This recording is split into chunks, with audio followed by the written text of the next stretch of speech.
6 бөлүм. Дөөт кайрадан Ысрайылдын тандалган 30.000 адамын чогултту.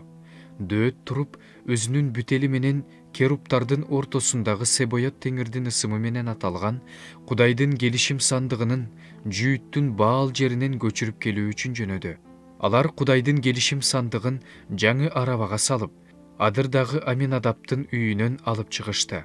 Аминадаптын уулдары Уза менен Ахио болсо, жаңы арабаны айдап бара жатышты. Ошентип, Кудайдын келишим сандыгы салынган арабаны Адырдагы Аминадаптын үйүнө алып жөнөштү. Ахио келишим сандыгынын алдында бара жатты.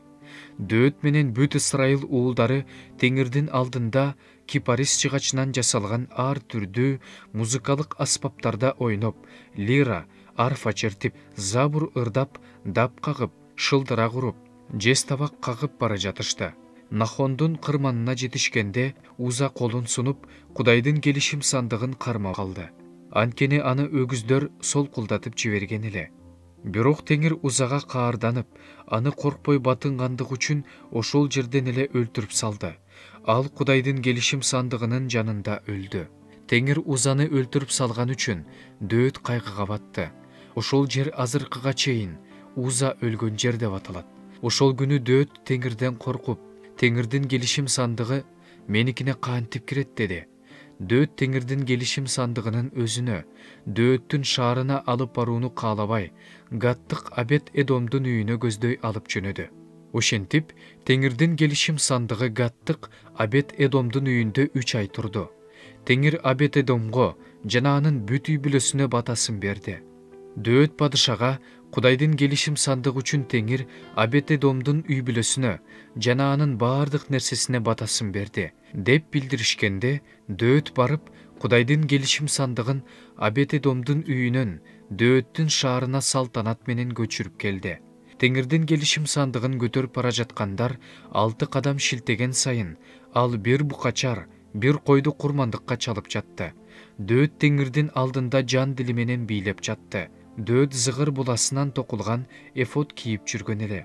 Ошентип, Дөөт менен бүт Ысрайыл эли теңирдин келишим сандыгын кубана кыйкырып, сурнай тартып көтөрүп келе жатышты.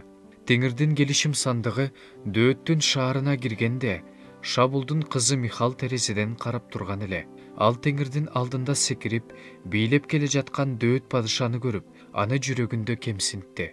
Алар теңирдин келишим сандыгын алып келишип, өзүнүн ордуна, Дөөт ал үчүн курган жыйын чатырынын ортосуна коюшту.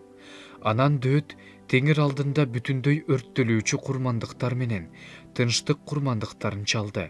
Дөөт бүтүндөй өрттөлүүчү курмандыктар менен тынчтык курмандыктарын чалып бүткөндөн кийин Себоят теңирдин атынан элге бата берди. Анан ал бардык элге, көп сандаган Ысрайыл элине эркек дебей, аял дебей, бирден нан, бир кесимден куурулган эт, мейиз кошулган бирден таттуу токоч таратты. Анан бардык эл өз үйлөрүнө тарады.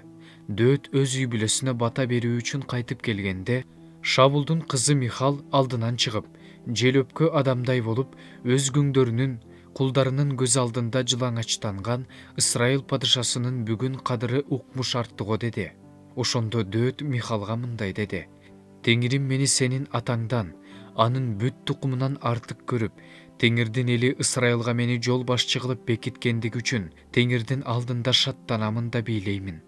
Мен мындан да төмөн болуп, өзүмдү санда жок киши кылам, бирок сен айткан күң аялдардын алдында даңкка бөлөнөм. Шабулдун кызы Михал өмүрү өткөнчө балалуу болгон жок.